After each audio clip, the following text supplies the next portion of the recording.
Hey everybody, I'm almost done with the Back to Basics series, which is exciting. Today is number 8, and I'm going to share my screen. You don't want to see that. You want to see that. I will share the link to this in a little bit in the chat, just in case people show up late. All right, so creating agendas, and I have a little bit about accessibility in creating these agendas. I am definitely not the accessibility expert that is Branka and and Maria, but Marie, not me. So, but I'll talk about it a little bit.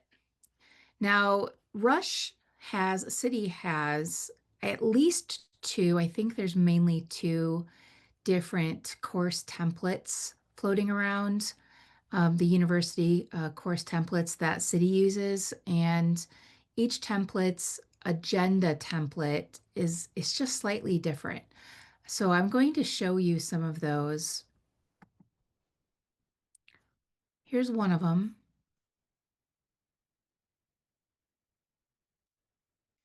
It looks like this. It has gray and gold. So this is what a weekly or module, however you do your course, this is what this one looks like. And you just fill it in for each week. I teach weekly, right? So each week I fill this in and provide information to the students in a really cohesive manner. Every single week they know what to expect, and it just stays the same all the time. So this is one of them. This is another one. There are icons, and it looks like the icons got broken recently. So I'm going to have to notify Branka that she needs to reinsert these icons. Branka loves icons, so you can usually tell her courses from other courses because she uses icons more than most people. So if I go into modules, you'll see, no, this is not it. Um, I thought this was an example of the course template she created. It has some icons on there. So there's also an agenda template. We call them overviews, but you can call them whatever you want. And this is for a blended class. This one includes anything with a live class meeting or in-class activities if you have them. So there's sections for that. If you don't currently have access to either of these templates, you can let us know. You can email City, CTEI at rush.edu, and ask for it to be put in one of your development courses. You can just put it right in there and you can use it and fill it in on a weekly basis. So how that might look in a course, this is the online teaching and course design class. And this is what one of mine looks like. So I actually have gray with teal. I'm not sure how I got that, but because the other one is gold and mine is teal. And you can see the icons here. This might have been Peg. Peg might have modified it slightly for OTCD because I think at one point I had her come in and just do a zhuzh of it and update anything that might need some updating. She might have done that. So in the top section, you have the introduction and objectives. And this is fully asynchronous if there's anyone here or watching this recording who has not taught online or who isn't familiar with how OTCD works, but it's fully asynchronous, so we don't have meetings. So here in the learning materials for this class, I wrote all the learning materials and they're in the module already. But if I didn't, if we had a textbook or something like that, I would list those readings. I created instructor content each week. This one happens to be on YouTube. Most of the other ones are actually on Canvas Studio. I'm not really sure why I have that one on YouTube. I have to check that out and probably put it in Canvas Studio instead. And then, and when you watch that video, there's closed captioning available if it's needed. And then in the bottom section, oh, look, that's red. So I don't know what's going on. Maybe Peg made this a little bit different because it's assignments. I'm not sure. But in the assignment section, I provided a lot of information for the students.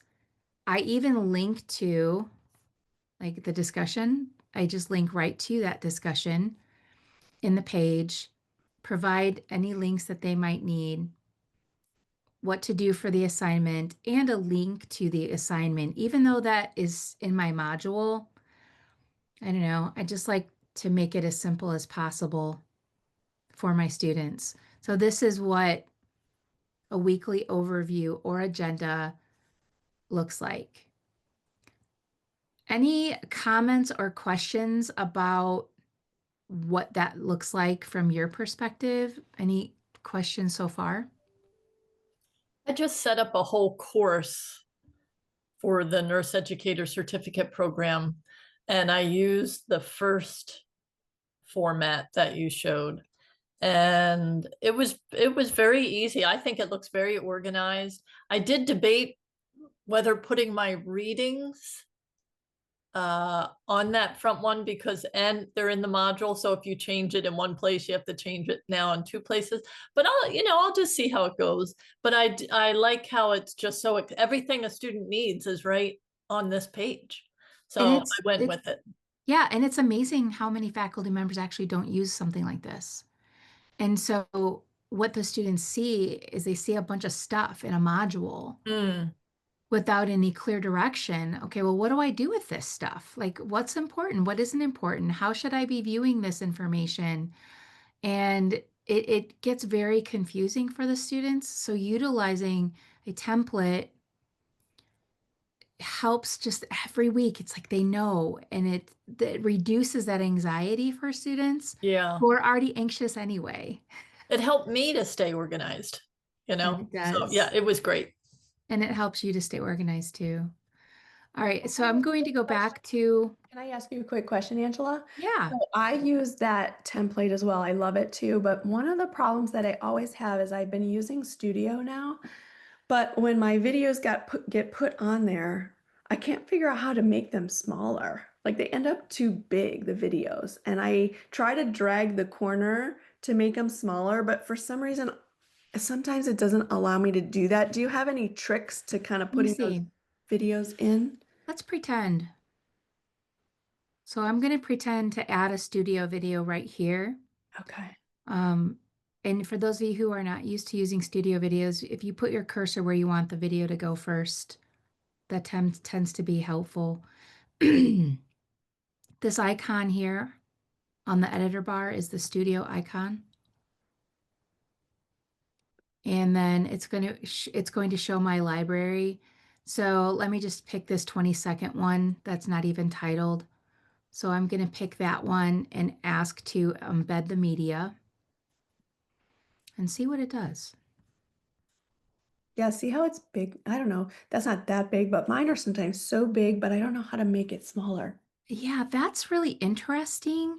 And I wonder if, so it's not in the details. Let's see the settings. I think I always contact you all and then somebody magically does it, but Somebody could, but I think it puts it in here for a reason like that so that it's an easy viewable size for the student. okay. And it also might depend on the size of your screen.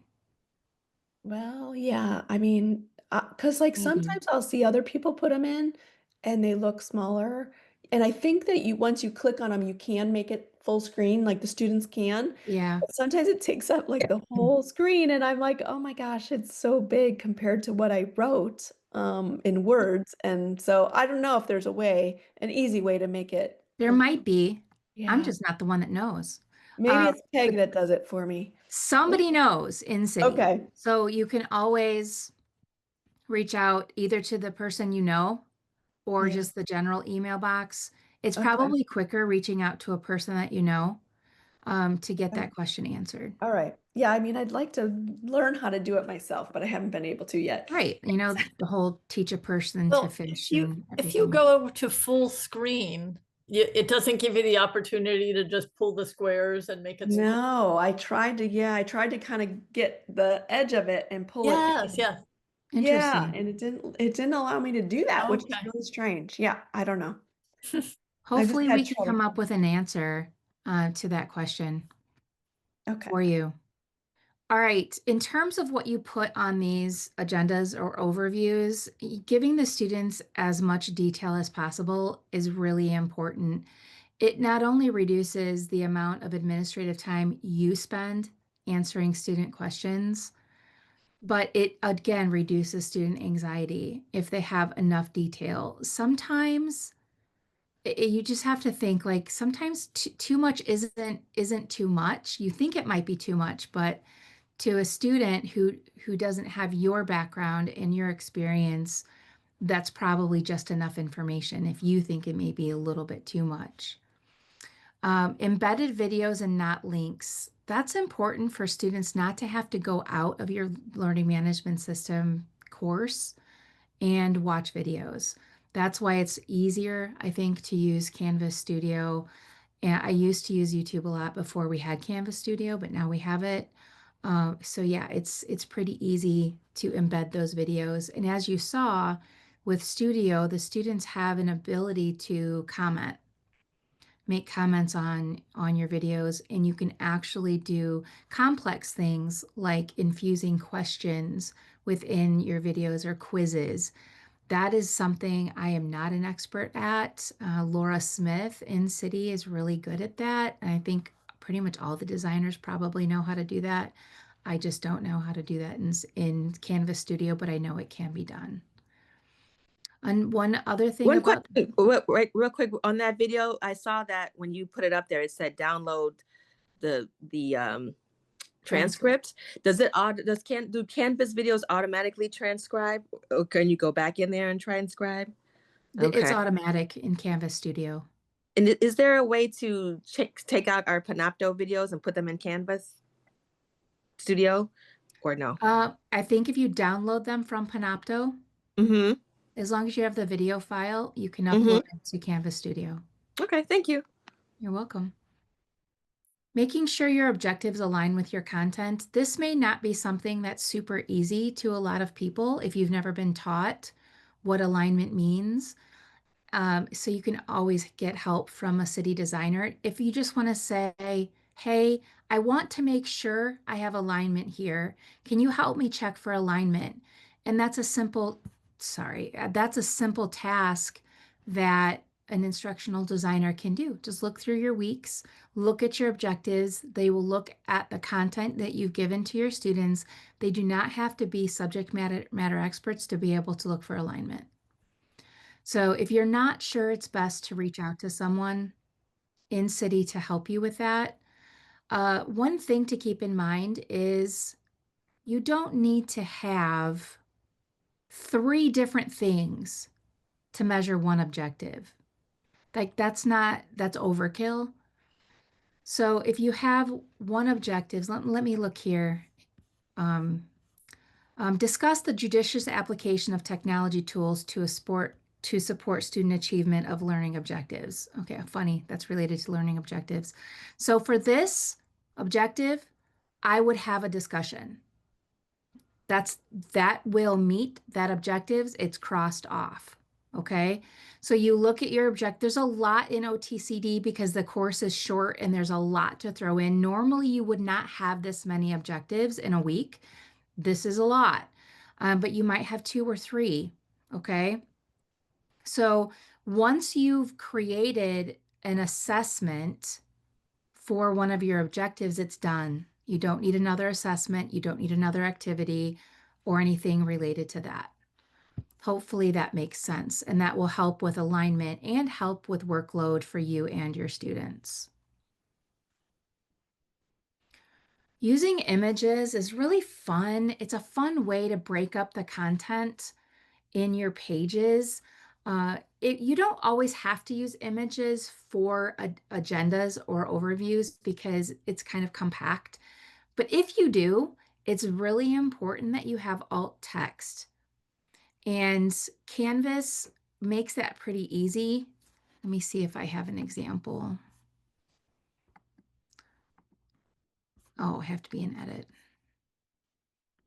Well, it's already going to tell me here, right? My accessibility checker. Look, I have 3 issues. Issue 1, heading levels. Issue 2, heading levels. And then I need to format something as a list. So it's not my images. But if I go up here to 5, I can go to image options here. And there's the alt text. Sometimes when you put images in your class, the alt text will fill in automatically, but it's not always good. So it's a good idea. That is not even appropriate. What? Oh my gosh. We're going to fix that right now on video. All right. So the alt text here is fixed, and that's how you do it in Canvas, is going to your image options. You should stick to similar imaging types. So if you're using clip art, like regular clip art, you probably want to stick with clip art in that particular overview or agenda. If you're using regular photos, stick with regular types of photos, that kind of thing, just for consistency's sake. Next is clear expectations.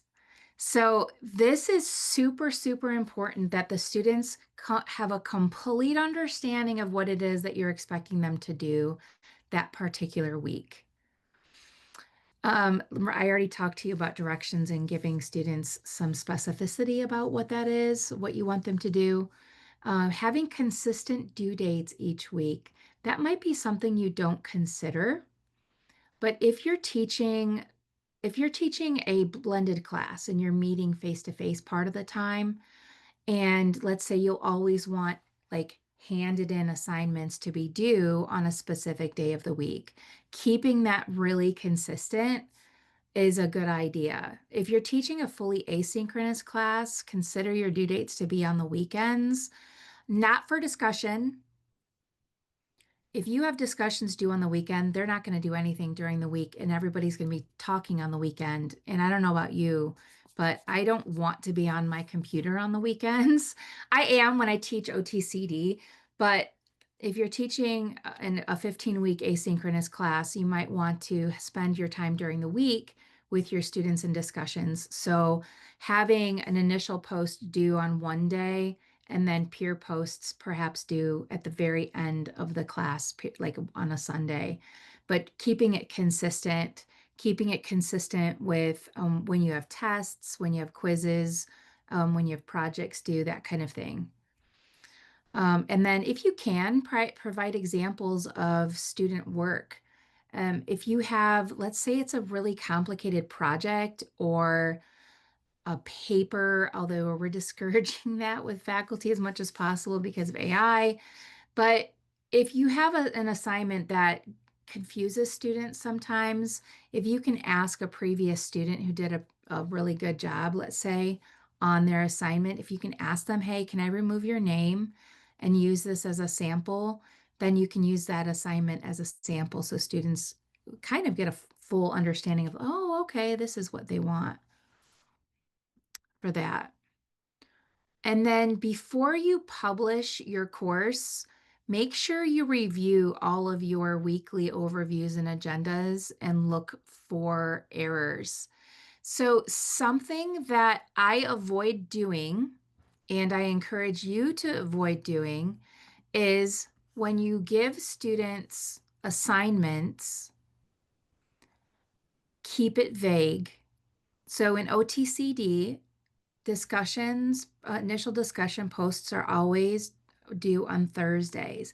But as you see, I don't put a date in here because then I would have to change it every single time I teach OTCD. I don't want to do that. And I don't want to forget because it's easy to forget. So keep it generic with days of the week and the time. Same thing with your assignments. So sometimes I don't even put in here when the assignment is due because they know by week 5 when it's due, which is Sunday, 11:59 p.m. But yeah, don't put due dates, specific dates in your overviews or agendas. Plus, the students have really quick access to when things are due um, by going to the course summary. It gives them a pretty clear, understanding of when stuff is due. Okay. Any questions, comments, whatever about creating these weekly agendas / overviews? I see Laura joined. You have anything to say or add, Laura? Let me know. Okay. Hi, everyone. Angela, could you tell me which Canva infographic template this is? That's a good, I just put one in my course and it took me forever to find one, and this is pretty good. you like that one? I I don't do. And know can if I you have add it. boxes to it, or is it only like that's what it comes with? That was my I hardest try to part. keep it as simple as possible, and I just use theirs. Yeah, I I had to find one rem- with 10 boxes, and that's what took me a while. So I just wondered what this. Yeah, I usually leave it. I try to find a template that matches what I'm doing. And so what I usually do is I'll usually type the word education.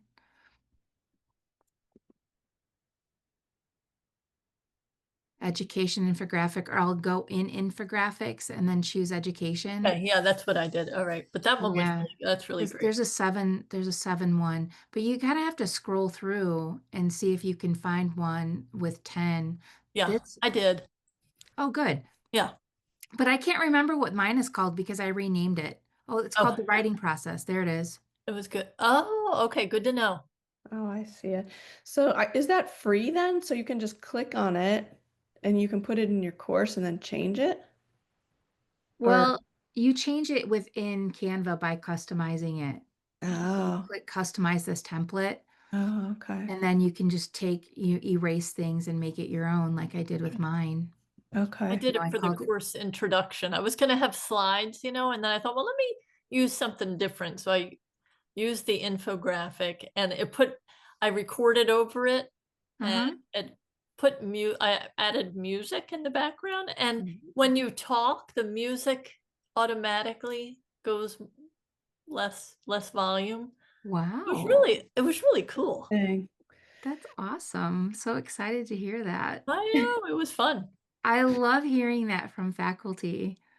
Like who knew we would have to be experts on technology too, right? Oh my gosh. They Not brought, only nursing, but technology. yeah, unfortunately, that's part of being an educator now is that you have a lot more hats to wear than people Well, at least did we have 30 years you ago. and Laura to bug and peg because it's That's, challenging for me. well, that's why you have us. We're here to help you, all of Yeah. you. So if you struggle with anything, you know who to contact. Yeah, that's cool. I will try that too, Jennifer.